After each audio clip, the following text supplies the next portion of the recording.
lost objective Duff.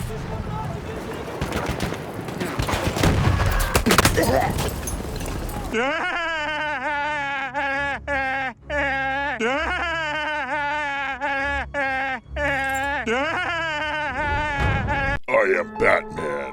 I mean, Average Sniper. What's up, guys? Average Sniper here. How are you guys doing on this lovely Labor Day morning? So happy Labor Day to you guys. I hope you have the day off work.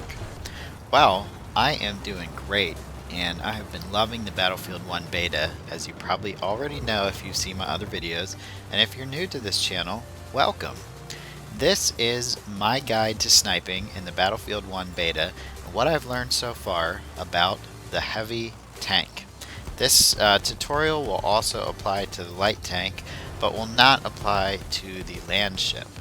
And this is also a tutorial for getting loads of XP and leveling up fast, because you can definitely do that in the tank. So, as I've already said, I prefer the heavy tank. You can choose what tank you want on the bottom of the screen when you select the tank. If you look towards the bottom of the screen, you will see different options before you spawn in.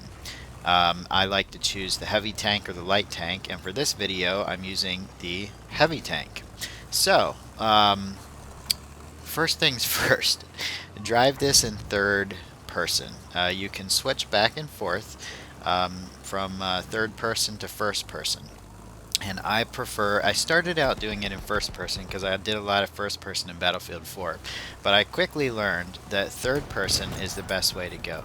You can see more around you, and you have much more of a chance of not getting snuck up on by a guy with dynamite, an anti-tank guy, or even another vehicle. So let's just start right out, and I'll tell you the number one thing I like to do with the tank is use it to get points. I like to capture objectives, but in that certain scenario I was getting a lot of heat at Charlie, so I decided it would be best to leave. Never stay on the objective if it's going to get you killed. Take cover, come back to it if your team hasn't kept it already. Alright, that's pretty much how you get points. Drive around and capture objectives. You're going to get hella points. I think in this match I ended up getting over 60,000 XP. It was totally insane. Okay, so first things first, I'm going to cover everything about the tank that I've learned, and first I'm going to talk about the weapons. The primary weapon on the heavy tank is a shell, and you can tell that you're using the shell because you'll see the little upside down V, a little arrow pointing up, and that is great for shooting other vehicles and also shooting infantry. When shooting infantry, you have to be a little more accurate. It seems like at first the shell would blow up anything within a 10 to 15 foot radius.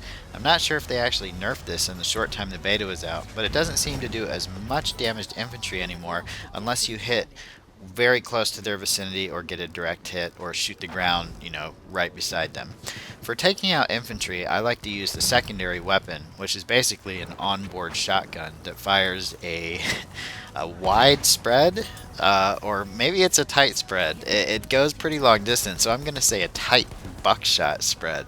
That's what the little symbol indicates. It is so awesome, and it's great for taking out infantry, and you'll see me use it shortly.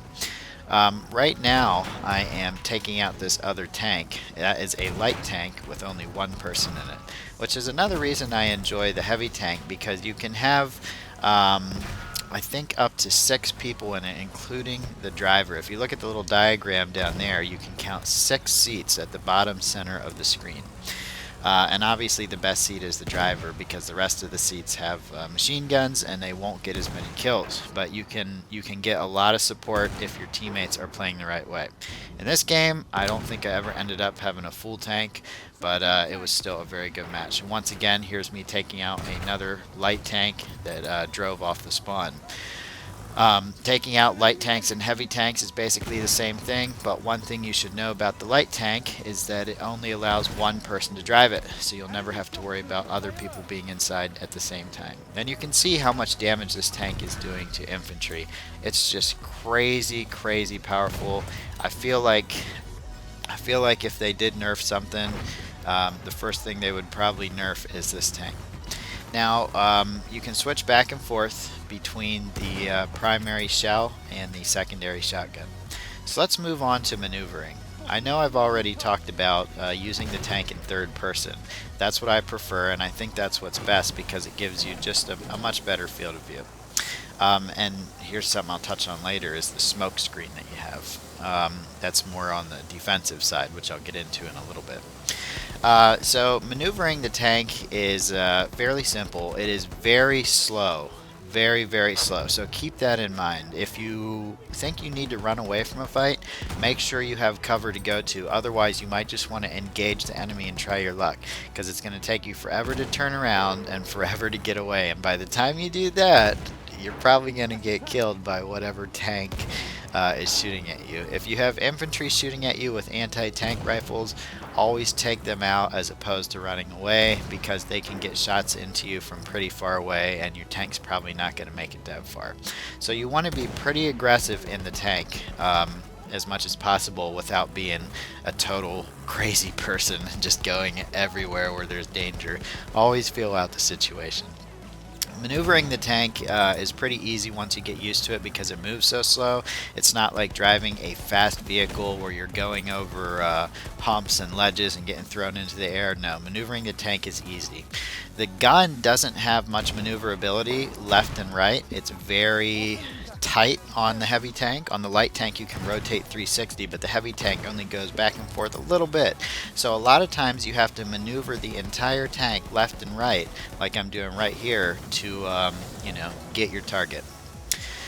Next I want to talk about repairs and smokescreen. So smokescreen is the defense that comes on the tank, and that is great when you're getting shot at. You can use it while you're repairing. Now in other battlefields, you've had to get out of your tank and repair it yourself or wait for a squad mate to repair you. But in this battlefield, you can actually repair the tank yourself using the repair button. And it'll bring the tank to a stop, and you can't move or shoot the tank while you're repairing, but you will see the little repair status pop up. And that's pretty easy to do. Just make sure you do it when you're not in the middle of a gunfight, because it takes a while. And every time an enemy shell or anti-tank or something hits you and causes a little bit of damage, it will stop your repair progress. So make sure you're in a place where you can do the repairs, unless it's an emergency and you just have to repair before you get blown up.